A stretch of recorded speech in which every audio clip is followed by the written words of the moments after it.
Good morning.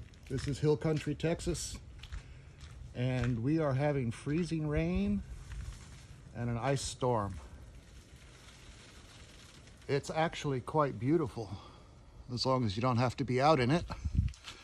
The trees just look fantastic. Unfortunately, the branches are bent down, old oak and ash, and they're going to be breaking some limbs, unfortunately. But look at that. Look at how beautiful. Let me get over here. The grass is just frozen. There's a 1/4 inch of ice surrounding the blades of grass. This branch is bent way down. Let's take a quick look at this. Wow. Check that out.